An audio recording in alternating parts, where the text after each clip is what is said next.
Hello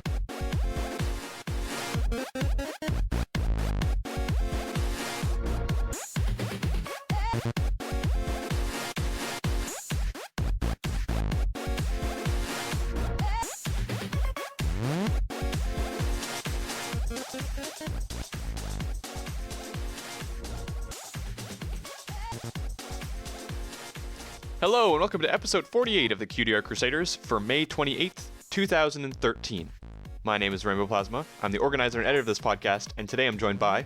Burn01, and I'm the special guest coordinator and art guy, and what do I do? I edit sometimes. Edit. There you go. I'm here. Oh, right. I was waiting for Photo Guy. I'm Pinky Dash. And what do you do, Pinky Dash? I do questions. There you go. I don't do a whole lot, but I do questions. Yeah, you do questions. Yeah, so Flutter Guy is not here this week because I believe he's off seeing his sister graduate from college or something. I don't know. Which still confuses me. It's called being a productive family member, Pinky Dash. You should look it up sometime. But he's not graduating. Why did he have to go? I want my Flutter Guy. So, well, I mean, I guess we can agree on that. That's a pretty good point. So yeah, we're absent with him this week. I believe he mentioned that last week, but we all forgot until today. So, it's a three-man podcast. I need Flutter giggles. So, It's like coming down to recording, like, where the heck's Flutter Guy? What's taking so long? Waiting for an hour. Gosh. Yeah. So, that's basically it. There's not much to talk about besides just jumping into the theme. Do you guys have anything? No. No.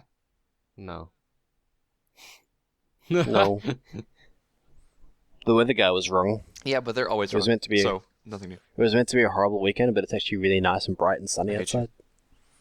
My week has been rain. It's windy. Okay, we're actually talking about weather, so we do. Holy cow! It's rainy Okay, here. so the theme this week, I'll do it. The theme this week is video game crossovers. Basically, It's video game crossovers. Ponies I beat you. and video games merging together into one, giant mess. For the most part. Like Frightmare Spoon, but with video games and ponies. Did you say Frightmare Spoon? It was Fightmare Spoon. Okay. Frightmare Spoon? Oh, Sorry. Frightmare Frightmare Spoon. Okay. Sorry.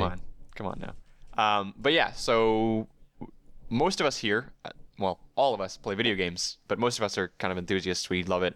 It's quite the, not to use this word again, but crossover in the fan base. A lot of people who enjoy MLP also play video games, so we thought it would be an interesting Internet-based fandoms, woo! Yeah. Spoiler alert, I know exactly one of the games that we're going to mention. Yeah, you're not too caught up on the old video game things, are you? But then you can give us this episode. We're going to force you to give perspective on the pieces that you don't know. Unbiased perspective. Exactly. Of ponies. Although knowing Pinky Dash, everything's biased, so. Today on the episode of Overanalyzing Pony Art. Overanalyzing a children's show. Yeah.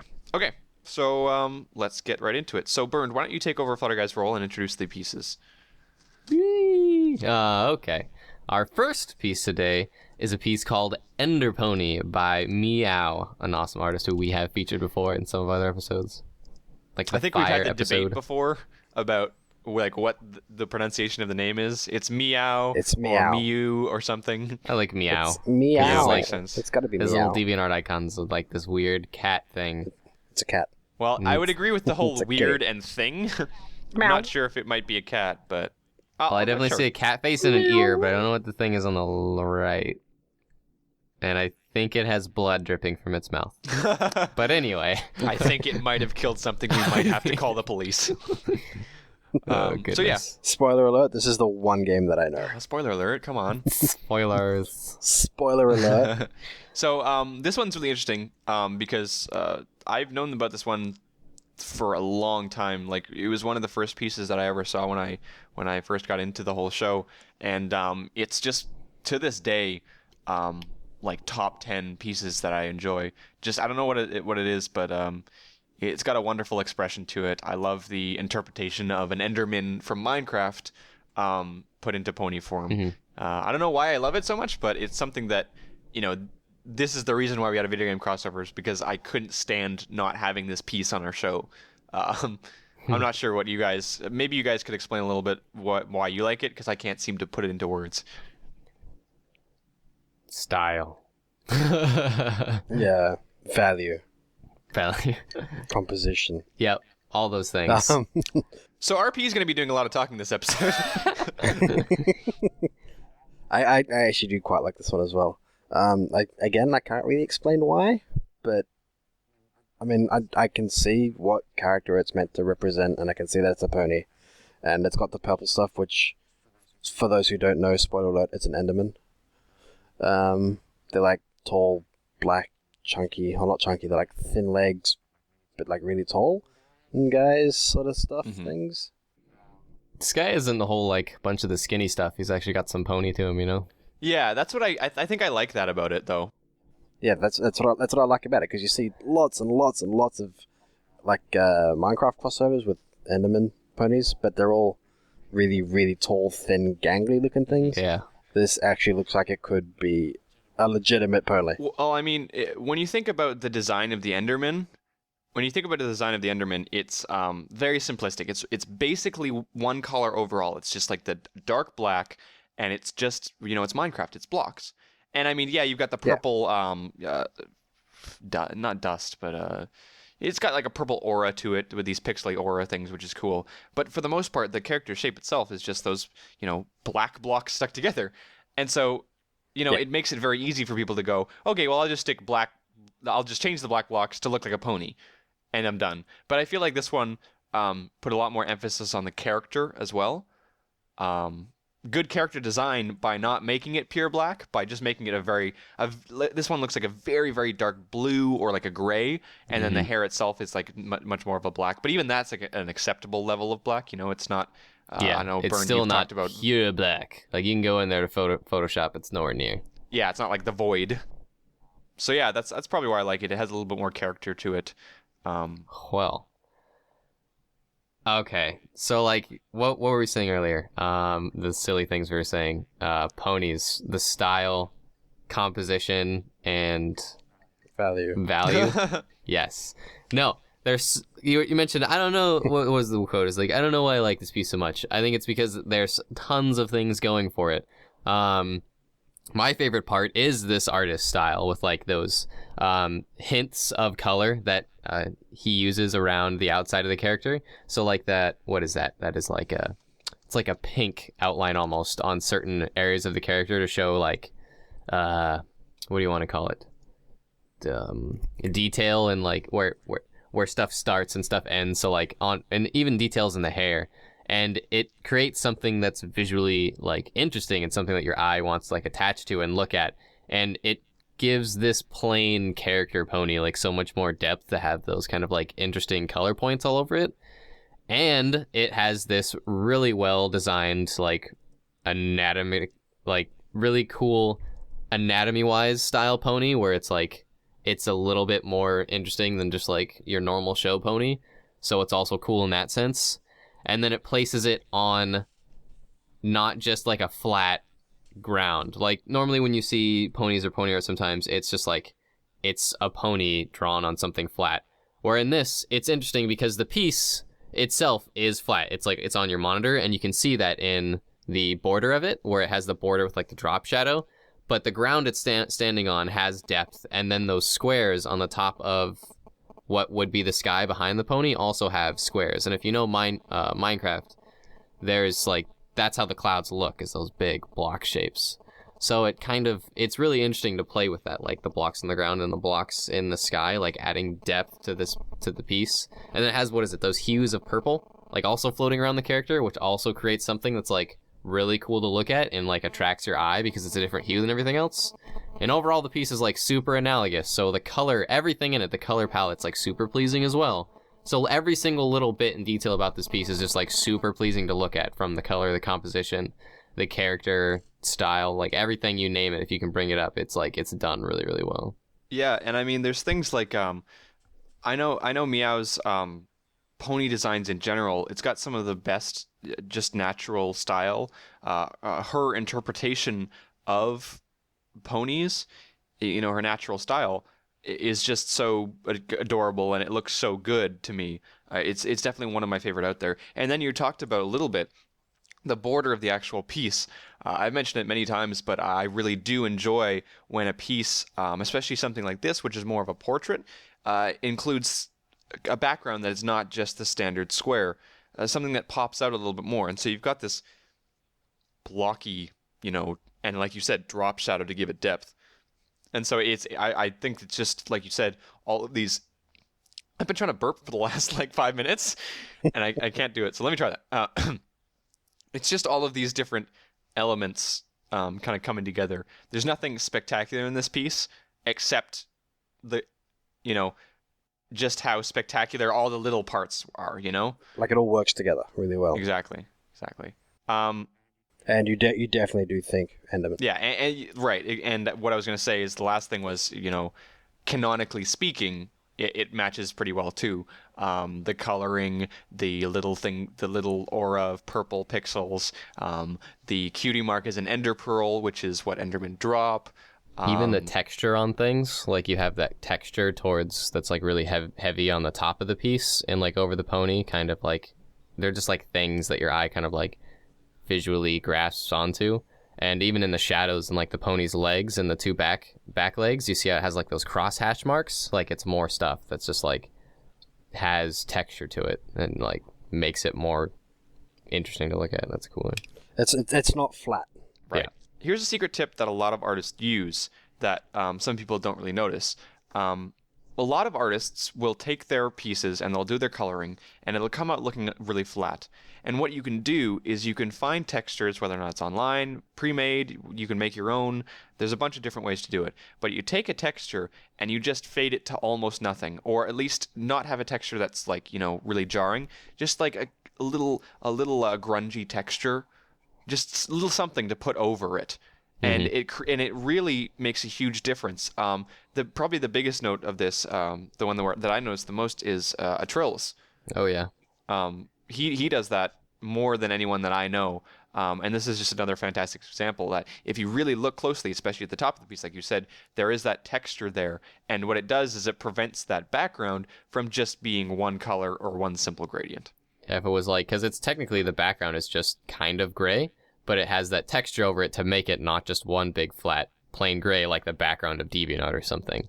Even like our background of the show has some kind of texture to it to make it not so plain. Right, and that's a good point, because that's exactly why I did that. Looking back on it, is the texture the best? No, but our show has a texture there, because if you were just put like a white or black background or even colored ones, it's just more pleasing to the eye to have that texture on there. I can't describe why. I don't know enough about the subject, but that's a little tip for you guys. Try it out sometime. I was going to say the reason why it's so pleasing is because the human eye is not used to looking at something so plain and so like crystal and with nothing to there. Like all throughout life, you're looking at interesting things. You're looking at texture. You're not just looking at one solid sheet of light. Like that's not what we're really meant to look at. Like constantly, just humans in general. So having some kind of like texture there for your eye to grasp onto and look, it makes it more pleasing because it's, it's like more natural, so to speak. Oh, and then another thing, I kind of mentioned that the background was just like one plain color. That's actually a total lie. Like yes. If you look at it, there's a rainbow of colors in it. Okay, well, up until like this time last week, I didn't actually know that's what the end looked like. So if I had seen this a while ago, it would have just looked like cheese to me. The what? What? The end blocks. No, that's grass. No, it's not. Oh, like the Ender World end blocks? Yeah. Okay, they do kind of look like that a little bit. No, it's grass. Endstone. No, that's not. That is not endstone. That is grass. Okay. I'm confuzzled. It's just like, it's kind of like a desaturated green for that, an artistic take on grass. In Minecraft, when you go to the end, which is where a lot of Endermen gather, there's something called endstone, which is what they all stand on. Looks like cheese. Look kind of similar to that in terms of coloring, but this is most definitely grass. Yeah. Well. Anyway. I think we've Grass talked on this green. piece a little long enough. Okay. So anyway, our next piece is called League of Ponies, Lie, which is a play on Vi, which is a character in League of Legends, by Like Discommunicator. talk about this one. Anyway, what's that? Can we like ban you from talking about this one because you're allowed to Why? talk for hours? This is the one game that I know like way too much about. Can we do our points first and then leave you to it? Yes. Okay. So, Discommunicator we haven't brought up for almost a year now because Discommunicator was on our sketches episode, and I thought it would be a good idea to bring on this one because it was not only a crossover, but it was a chance to talk about Discommunicator again.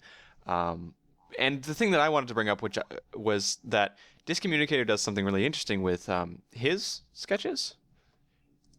Yes. Burned, it's him. Un momento. It doesn't say on his DeviantArt. No So idea. I'm going to assume it's him. Again, sorry if it's not. But for example, in his sketches, in a lot of them, he has these elements of color that he adds, I believe, digitally afterwards. And what it does is it kind of separates his sketches from the rest. He has a fantastic sketch style, and he's got so many different pieces in his gallery that don't include these things. But I really do enjoy these sketches that take it to the extra level and add something, like this, where he really makes the character pop more because of the kind of turquoise light that is being imitated here, Yeah, so that's going on our theme of today. It's a crossover between traditional media and digital media because he from what I remember from that sketches episode that we did, it looks traditional, so the sketch is traditional. Yeah, it but then is. he goes through later on in Photoshop and adds in the bright highlights that he has. For example, in this one, which is as was said, the turquoise. That's the word I was looking for. Mm-hmm. Turquoise. Yeah.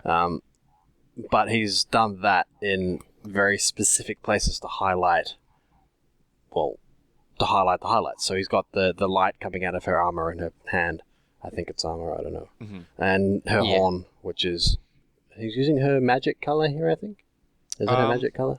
I don't remember if Lyra has had her magic color in the show, but it can be assumed magic, I guess. Yeah, and it's usually goes by eye color, so it's probably about right. Plus, Lyra's is known to be teal, Yeah. Yeah. Anyways. And her cutie mark coming out of the back of her. Well, no, it is Lyra. That's stated, but yeah. But yeah, no, it's just really cool. Like, this is traditional art in the sketch taken to a digital medium and added those highlights because, it's almost impossible. Not impossible, but it's very, very difficult to create simulated light in this kind of way using only traditional media. And so what he's obviously done is said, I want to do this traditionally because that's what he enjoys doing. But then he says, I can really add something extra to this. And he goes in there and he puts in the extra effort, which I think is really awesome. Yeah. Burned, this is League of Legends, and we're finally giving you permission to go. Other than I really like this piece. I don't have too much to say about how it's League of Legends. I really like all the League of Legends crossovers that Discommunicator does.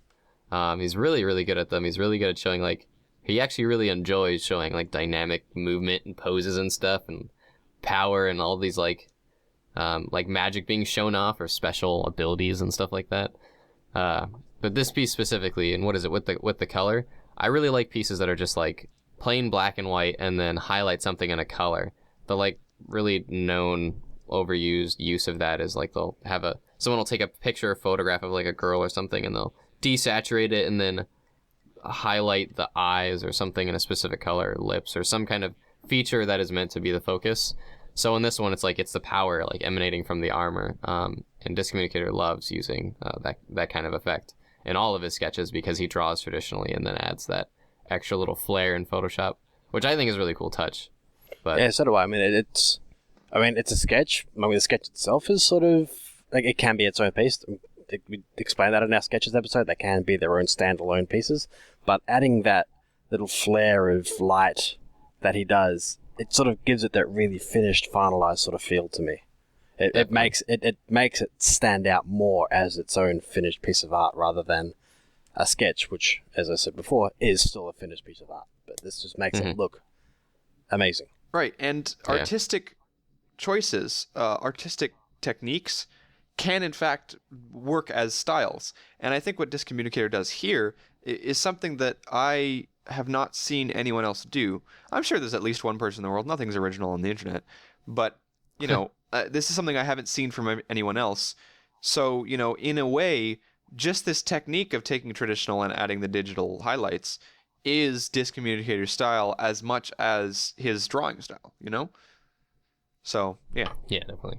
I love how he uses like cross hatching and things like that. So like in the hands and the legs, and even like in the shadow below Lyra's hair and like in her armor on her shoulder, like those diagonal lines going all at the same angle really creates a really cool effect, because he uses it to show angle and like roundness and to parts of the character, and then he also uses it for shading. Like even in spots like, what is it, the raise, the high fist above her head, how he like shows the roundness on the arm.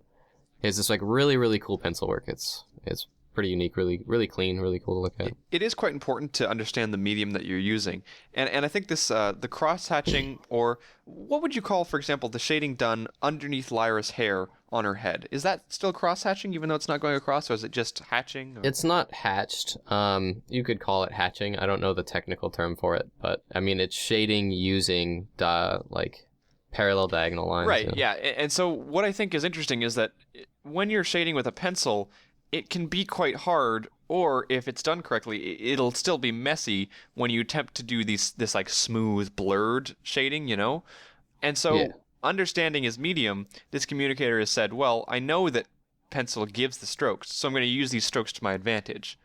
Like you said with the cross hatching, like for example, on her foot. Yeah. And it's not just that, but it's how he uses that and then mixes it with the more traditional style of blending. So like he uses both. He uses that kind of cross-hatching style with the diagonal lines, and then he uses the more traditional blending of graphite. So like in her hair and like in her tail, it's all blended, and even in like on the stomach of her armor, like you can see it's blended more traditionally with like the side of the pencil. But then in other places, it's also has those very like clean lines. So it's like the mixture of both ways of shading creates something that is his style, quote unquote.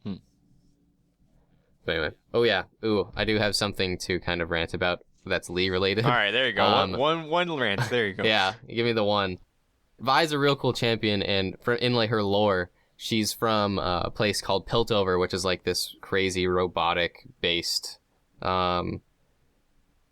steampunkish-esque whatever world, and she has these giant like metal fists that she just like punches the crap out of everything with, and they're like super crazy huge and have like weird robot, what do you want to call those, like kinetic force things on them, and like steam pumping out of her fists and like off her back. And then her special little skin you can pay extra money for makes her all old school like neon like 80s armor with like neon glasses and all sleek and smooth like Lyra's here. But I thought it was funny because Vi is all about having those huge oversized fists and punching things. And then there's the whole fan thing about Lyra being obsessed with humans and hands. Oh, yeah. So it's like the two champions cross over so well, and it kind of makes it, more of that joke. Yeah, name-wise and character-wise. Yeah, exactly. So it was very fitting for Lyra to be crossover with this champion specifically. Yeah. But anyway. That's cool. You guys have anything left to say? I had one last thing, but I literally cannot remember it right now. There was something. The last thought that I had was we are vector artists, or, maybe out of practice because we've been doing the show and not arting. But for the most part, we were educated in vector. We've experienced in it, even if it was a while ago. And what I found interesting is that when you have a lot of sketch artists, the first thing that you usually see is vector artists, kind of creating their own versions off of it, vector versions. And the interesting thing about Disc Communicator is that I don't see as many vector versions of his pieces. And I think that really, it really shows how much of a finished piece that each one of his sketches are. And I think he's got something really special that a lot of people look at and they go, man, I don't want to touch that because it is so good as is, Yeah. There's just an aspect of that. Not saying that other sketch artists that have vector artists aren't good. It's just there's something really special about Disc Communicator's pieces that people go, those are that's the only way you could, depict them. And I thought that was pretty cool. Because it's like when you're a vector artist, you want to take certain pony sketches and you want to make them a more finalized piece, You want to take that, use it as a base, and then make something that's more complex, more colorful, more like finished, so to speak, because it's the thing you're vectoring over is inherently simple. You want to do justice to the original to make it better. Or you're like, you're just recreating it from the show. But what vector artists are really obsessed with is recreating in perfection. To be able to try to recreate this like a piece that Discommunicator does in vector work is like there is so much that like work and effort and skill that would have to go into that in time, that when most vector artists look at it, they're just like, that is a finished piece of art. Like there's no way exactly that I can do that justice or recreate it to, you know, its full potential. Mm-hmm, mm-hmm. Yeah. Okay. Anything else? Nope. All right, let's move right along here. To our third piece, which is called Pony RPG Concept by Artsy Fartsy. Award for best name goes to Artsy Fartsy. Yes. Which happens to be a pony artist. Yeah. Mm-hmm. So this one I brought up because not necessarily, well, it is a fantastic art piece, but a lot of it has to do with my own personal bias. Because I'm a huge video game player. I go to university to make video games. It's a large part of my life for the last, like, 13, 14 years. And out of all of the games that I've played, Paper Mario, specifically the first two, the other two are a bit weird, but specifically the first two and their RPG style was really cool to me. And it's really interesting to see that kind of art style that was present in Paper Mario, because Paper Mario itself has a very unique art style and a very clever way of doing everything. And to see that transferred over with Ponies is a really awesome thing to see. And so I wanted to bring it up because it's got an interesting art style. And the way that they've transferred and the way that Artsy Fartsy has kind of depicted that in the pony world is really awesome as well. Yeah. Unique art styles. There's something about them that just like you really attach to, just because it's something different, it's something unique, and it's something that's cute in ways. So like with Ponies, it's their pastelness and their colorfulness and the things about them that just like scream cute, you know, eye size, and stuff like that. And for Paper Mario, it's just like how everything was cut and placed and like showed depth, yet it's two-dimensional. And how it played with that, and like when you would start a new level or something, like paper would flip or stuff would fold, and then when things get flattened, like they would physically get like flattened like paper. Mm-hmm. That it was super cute and it was interesting, you know. No, it was really good. And the thing that got me about Paper Mario was the fact that the art style was independent of the rest of the game. Yeah. Which was amazing to me, because it was Paper Mario, and people would think that and be like, oh, you know, it's adventures when he's paper. But the story and the game itself really had nothing to do with it. They made jokes about it, and they would do they would do really, really clever things with the game. Like you said, unfolding of the new stages, some of the attacks would kind of like act like you're paper, all this different stuff. Flatten people. But the story itself was nothing to do with you being paper. It just, you know, that just happened to be the world he lived in, you know? Anyways, I wanted to bring it up. Paper Mario and the Thousand Year Door is still to this day probably my favorite game of all time. Paper Mario doesn't get enough love, but I feel like it's everyone's like secret, like, oh yeah, I played that game and it was pretty good.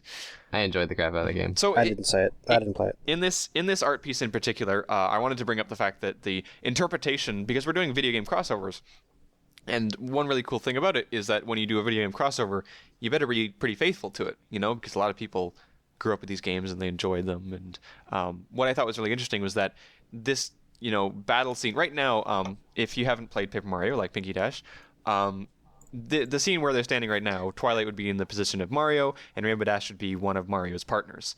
And then you have the kind of screen where you have attack, which would be, I assume, Mario's normal jump.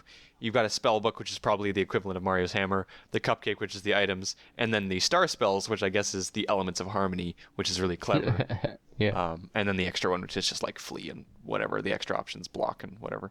And it's just got this really cool attention to detail that is, I don't know, not always there from video game crossovers.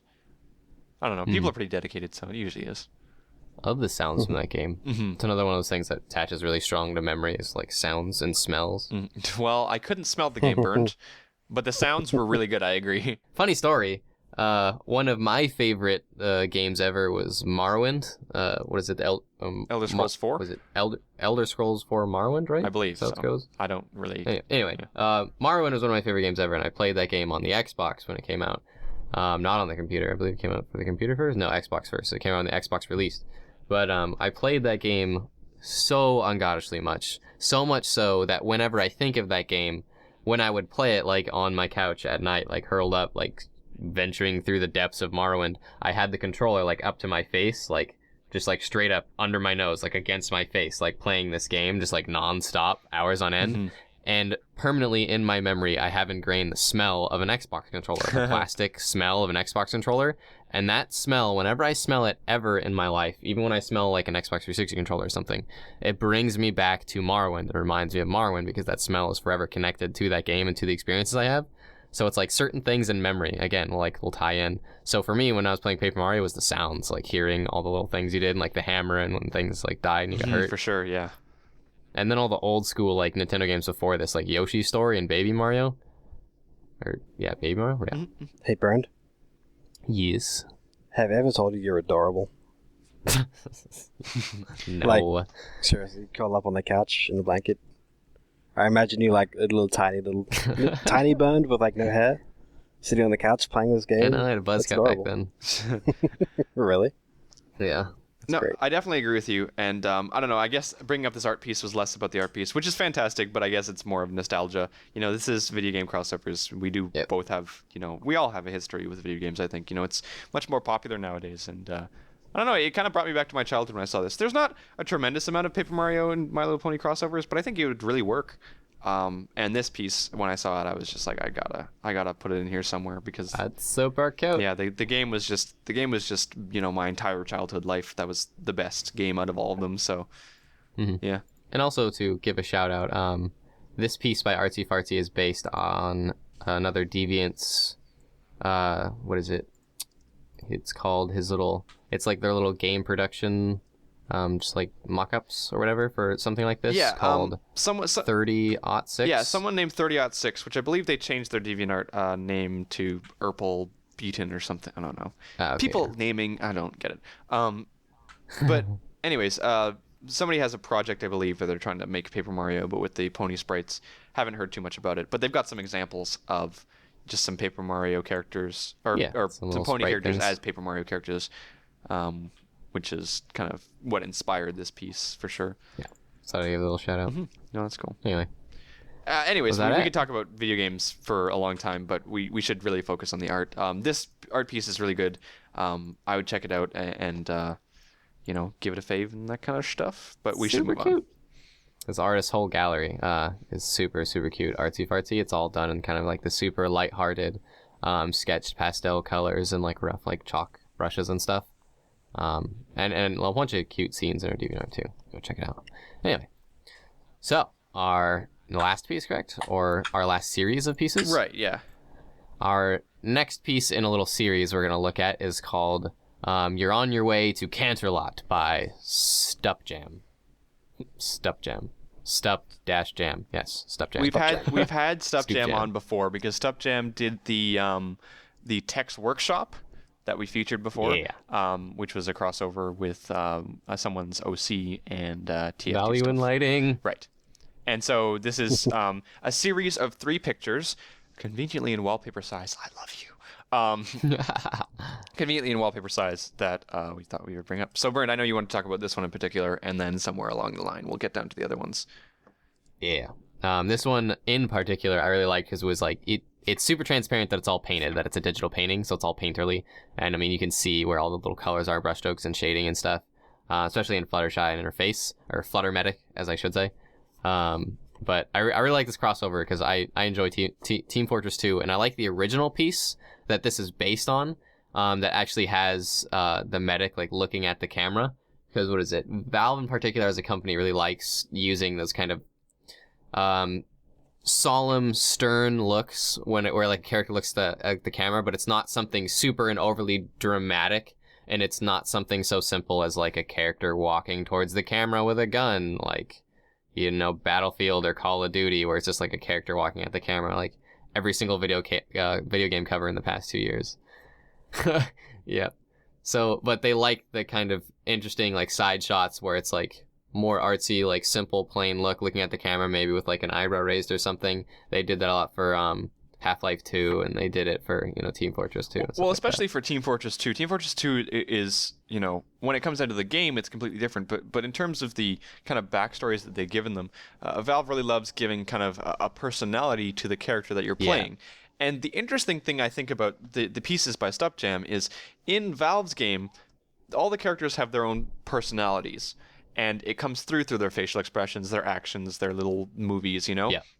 What I found really interesting about this one is that Stepjam took that into account, and instead of just attaching everyone to a character and giving them the same facial expressions, for the most part, the characters actually match the MLP characters, which I found was really cool. Big Mac's got this laid-back expression that's, indicative of him. He looks so dumb. In another one, for example, this other one, this second one, we see, for example, Pinkie Pie as the pyro.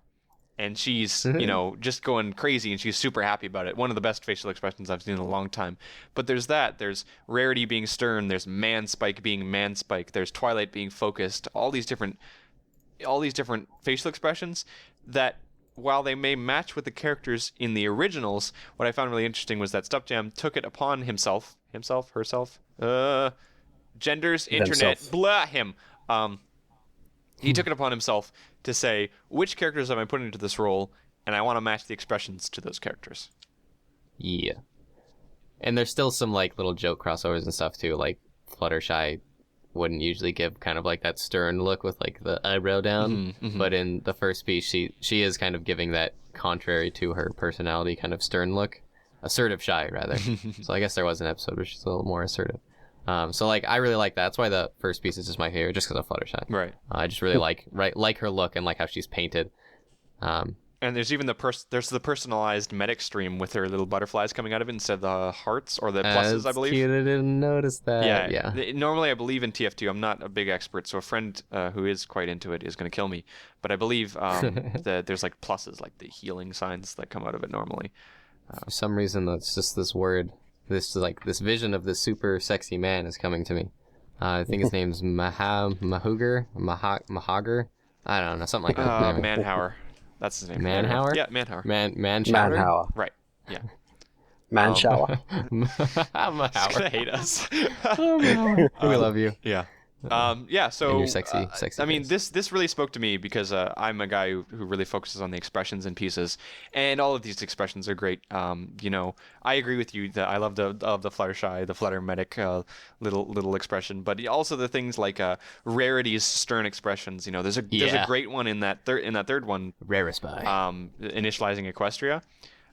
There's a really cool one where she's looking at the camera and she's got this very stern, defined look to her. And of course, my favorite one of all, which is the Pinkie Pie. Pinkie's so happy. Right, and it's just amazing, and it looks... You know what this reminded me of? And I was trying to think, but she looks like a pig in this picture. She does. She doesn't quite look like a horse. She looks kind of like a pig, which is kind of funny. Well, when you make a 3D pony that's bright pink, or when you make a pony that's 2D bright pink, and then try to make it 3D, it does kind of give you that more piggish feel. Piggy Pie. Yeah. First you wiggle your Oink, tail. oink, Oink, oink, oink. oink. First you jiggle your tail, oink, oink, oink, then you wriggle your snout, oink, oink, oink, then you wriggle your rump, oink, oink, oink, then shout it out, oink, oink, oink, first you jiggle your... All around me are familiar ponies, all so crazy, all so crazy. First you jiggle your tail, oink, oink, oink. Okay. We all had the exact same idea at the same time. Oh, love that God. So, Yeah, On a side note, Pinkie Pie's ears, we just got one up and one down to the side. I have that's cute. Nekomimi ears, and they do that, and it's adorable. Nah. Yeah, I got but everything them is in it's super well painted. There's lots of shading and different hues to show difference in things. So there's a lot of knowledge about digital painting, in these pieces, and how the artist uses them and how he shows shading, depth, value, you name it. So what I'm gonna and on all the characters. What I'm going to Very do well is done. throughout this entire time, I'm going to try to put up the comparison pieces if I can find them, because these are based off of the 3 loading screens in Team Fortress 2. In case you were not aware or were not familiar with the game, these are 3 loading screens that they have. Like me. So I'll try to put those up on the screen for you guys. It's a little bit difficult because the way that these are made are, 16. These are 16 by 10. kind of wallpaperish stuff. So it kind of just fills the entire screen. So we're just going to take this time right now while I'm talking to go through all of them, completely waste some time, and there you go. Editing tricks. Yeah. Apparently there was a mod that took these pony crossovers and replaced the originals, made by Westy 5 or 543. That's good and all, but let's admit Gmod ponies are not the best looking ponies. So they're getting better, man. They've taken leaps and bounds in their improvement. Like they started off a little interesting, a little creepy, but nowadays like they're getting more cute, so to speak. Better-ish.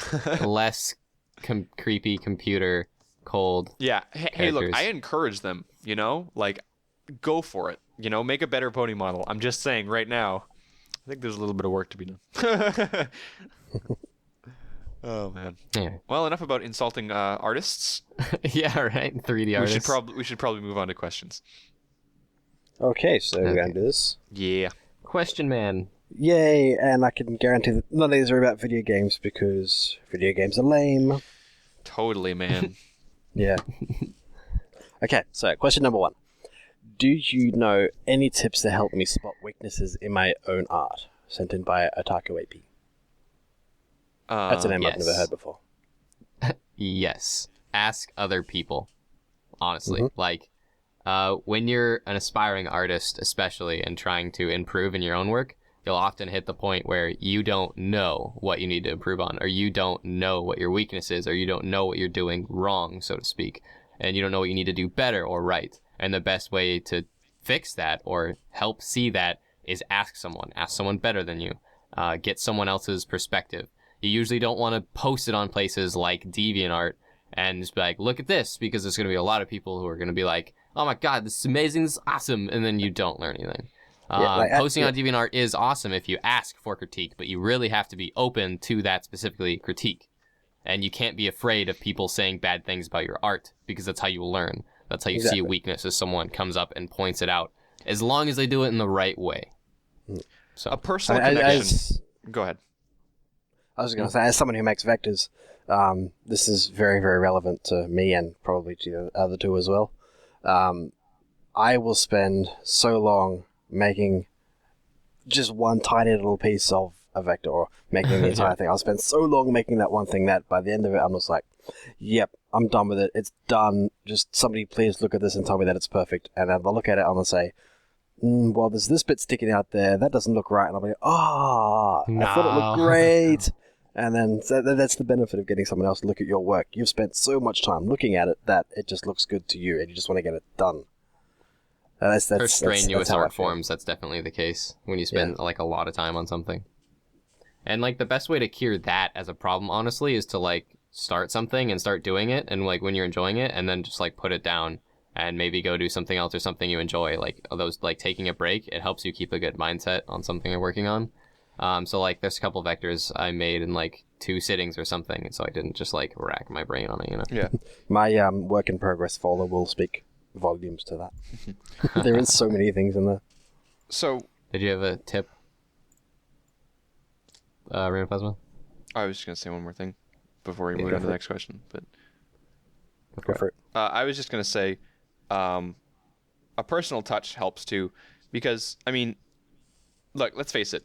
As much as we talk art in our show, coming to us as a group asking for critique, specific critique, is not the best idea.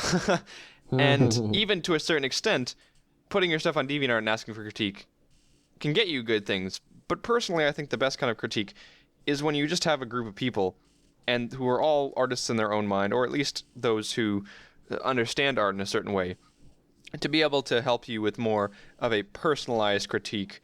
Having a group of people to share back and forth with is very awesome to have. So, look for that, more personal stuff. There is different things to do out there, but, people like us, we can't look at a specific piece and give you, all the answers. It's much better to have someone that, friends that you can go to, and you can help them with theirs and they'll help you with yours, Or even groups of people, for example, particular subreddits on the Reddit. Yep. For example, MLP Drawing School, and for vectors, MLP Vectors. Great places, great sources of information. They will look at various revisions of your work and tell you where you're going wrong and what you can do to fix it, etc., etc. More than what we can do. Because there's only 4 of us. There's heaps and heaps and heaps of them. It's good to find the kind of outlet that works best for you. For some people, it's finding, that like group of friends or group community or people you can go to and ask. Sometimes it's just having a few individuals whom you respect or are good friends or like-minded like you. It's different from person to person. I used to enjoy the community back on Reddit, and then I liked the group of friends, and now I enjoy just like peers. But I mean, find what works best for you and be comfortable with it. That's also really important. It's like if you're uncomfortable with people spotting weaknesses in your art, like you're not going to learn. You have to want to learn. There has to be the want there. And other than people that we've just talked on about, the other way, if you're looking for more like less social ways to try to find weaknesses in your art, is again like take breaks. I'm not very good at practicing that myself, but I've always heard that. And also step back from your work. Not so much as like take a break, but stop what you're doing and take a short break-ish like thing and physically stop, like step back, like scroll, like roll a little back in your chair and look at your piece from far away, or like stop, go get a drink of water and then come back and look at it and then think like what is wrong with the piece, what should I improve, stuff like that. Or like even zoom out if you're too lazy to roll back in your chair. Traditionally, you would step back from the canvas, but scrolling out just doesn't feel the same to me. And things like that, and to help, kind of help where you like stop and like look at it. But specifically spotting weaknesses, I mean, if you don't know the weakness that you're looking for, it's almost impossible to find it. So that's why we say go see other people. Right. Okay, moving on. Thank you, Bud. Yeah, I'll try. Okay, next question. For the rest of your life, you have to watch one episode from each of the 3 seasons of MLP FIM. Which episodes do you pick? Sent in by Meti Bobo. Okay, no, it's just Meti Bobo. Okay, so I'm going to attempt to do that because I have like the episodes. Well, seeing as there's 3 of us here, can we do one from each season each? But I've already got my 3. Okay. Okay. So is it for the rest of your life you have to watch one episode? Okay, let me give you an example. Okay. My 3 episodes would be from first season, Cutie Art Chronicles, from second season, Hurricane Fluttershy, and from third season, Sleepless in Ponyville. Bam. Okay. They seem to be a common theme. Yes.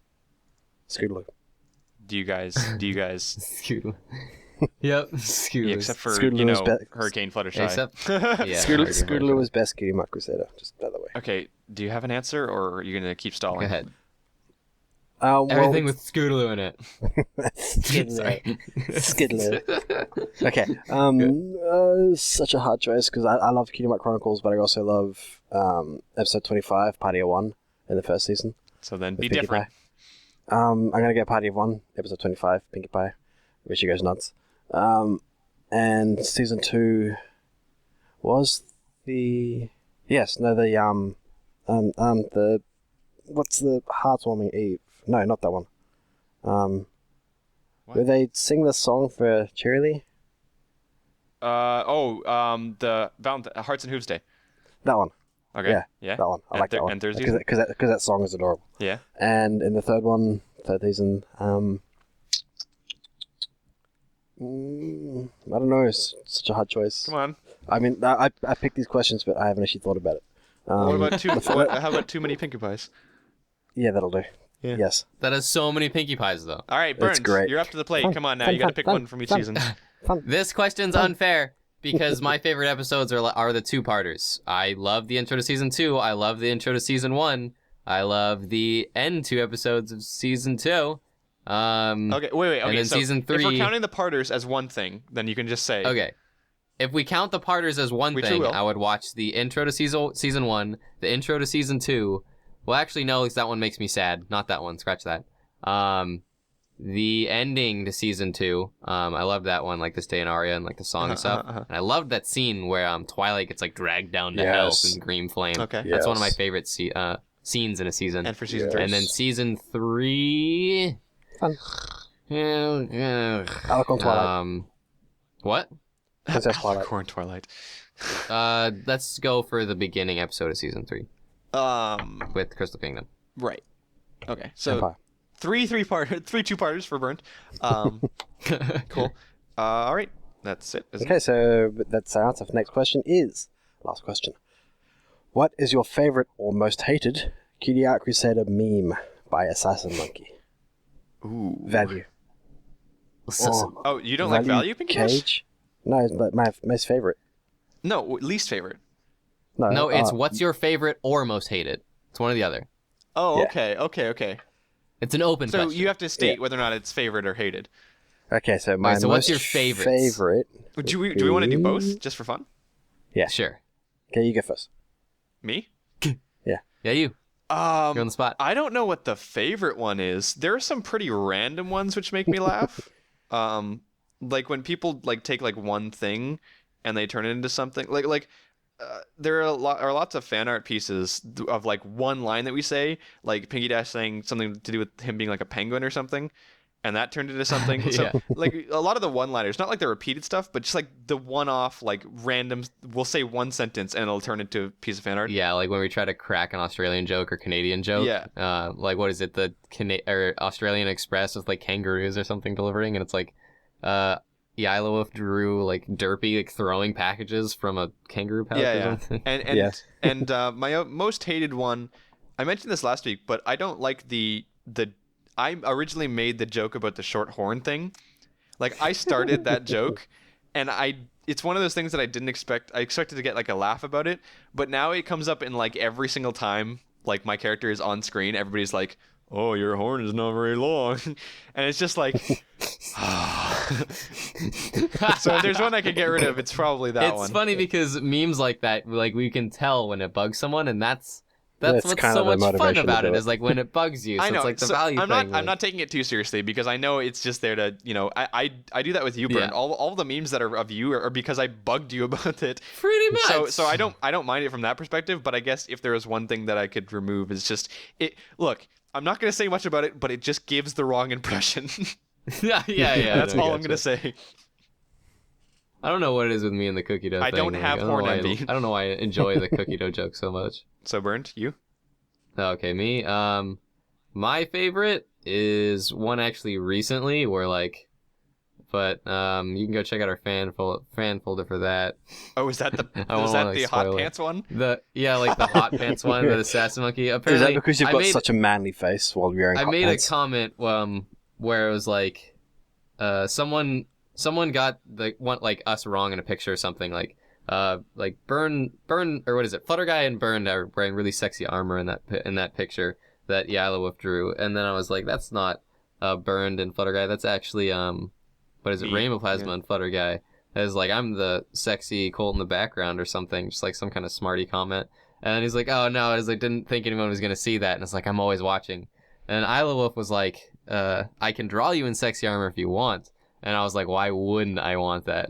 so she went to Assassin Monkey's stream and like told him, and then somehow Hot Pants came up, and so now there's like a meme of like us and Hot Pants. I don't know. But it really made me laugh. It was really funny. Yeah, So was that great. one was really funny.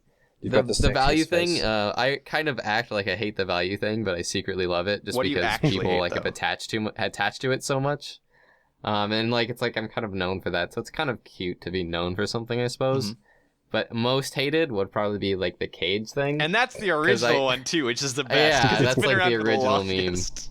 Because I always get so intent on like rambling about things or talking, and it's always like when I'm at like my peak of just ranting about something, you're just like, I'm gonna rattle my keys, and I'm just like, I'm It's gonna because strangle you you've through gone this on for so microphone. long. There's a reason.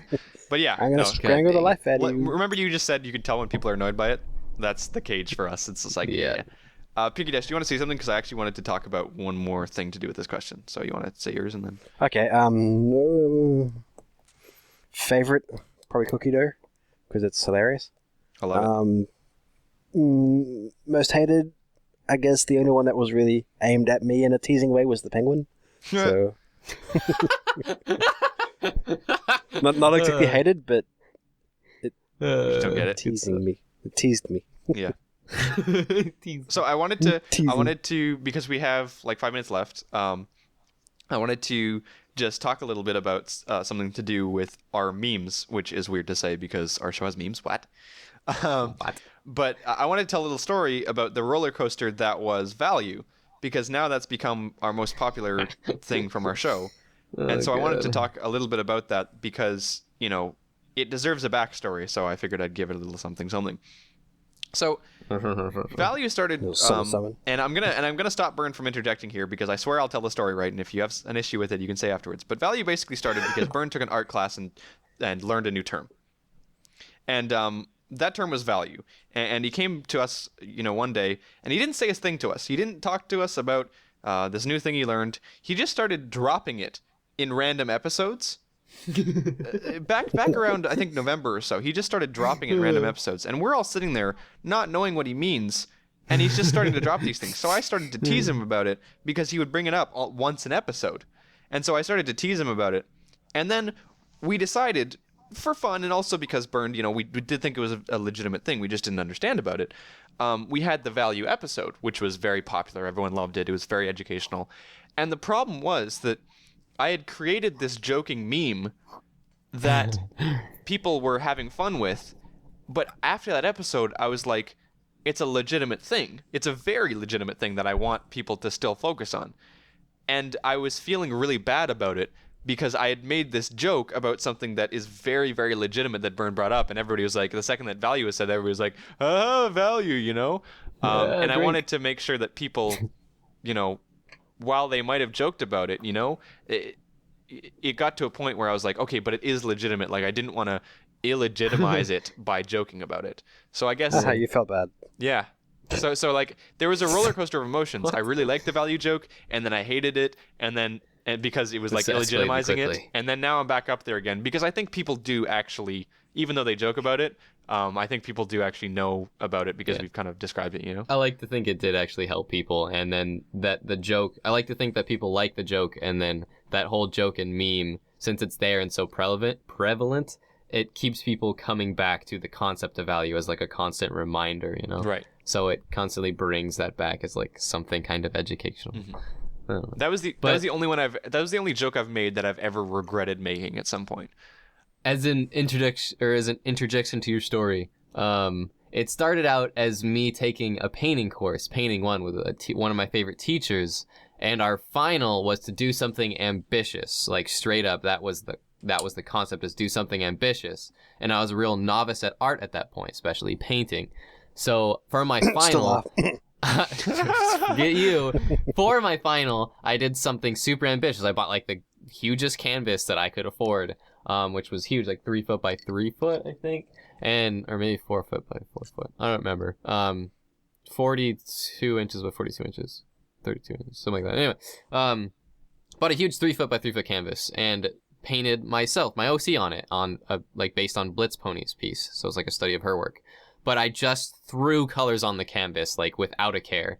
I put down like a really decent line art, like a sketch on the canvas with like a blue pencil so that it wouldn't show through the paint. And then I just like put the base colors on it, painting, blocking in color spot by color spot.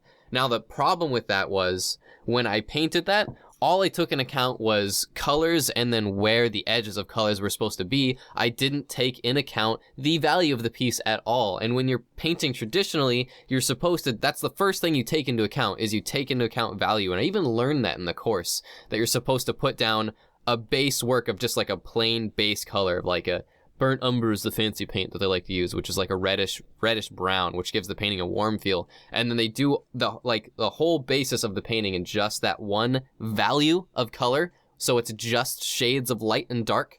And then they put the colors on top of that so they have a basis. I didn't do that. So my piece was just pure color. So what happened was I put my piece on DeviantArt, and then I saw Cosmic Unicorn doing an Ask Me Anything on Reddit, and I asked her for a critique, and she, of all people, taught me about value because she was learning oil painting at the time. So she made a Photoshop critique of my piece in Photoshop and then like repainted over it digitally, showing what it would look like if I had taken value into account. And that is when it clicked for me, and that's when I kept bringing it back into the show, because it was such a huge moment of like, oh my gosh, I understand this artistic concept now. And then so that's why making that episode was such like a big deal for me. It was so awesome because I got to bring in that thing that I physically learned like in like to our audience. So that's why it was so cool for me. Right. Cosmic Unicorn, previous one of our guests. Yeah, you can check out the episode. Just go watch watch it. that. It's a good episode. She's a cool person. Plugs? Oh, But no, I just was quickly, just gonna say. I wanted to change my favorite one, by the way. Oh yeah, My what's your favorite? my favorite meme is no longer cookie dough. It's Fireflies by Bits Pony. Yes! That's not even a meme. That's just. Put it on the screen. Never mind. That Plasma. is my most hated one. That is my most hated one. Is that Fireflies one? Never mind. Love it. I wanted to feature a Blitz Pony piece this episode of like her, what is it? Her old Ezio piece. We showed on our interview we did with her. We showed like It's her in our Ezio favorites folder. pony Go look at piece. it. Yeah. I run the favorites folder. Get out of here. Whatever. I have the password to that. Okay. So what I was gonna say, Burned, was thank you for talking, and Damn it! I will end you. Okay, I'm gonna do plugs.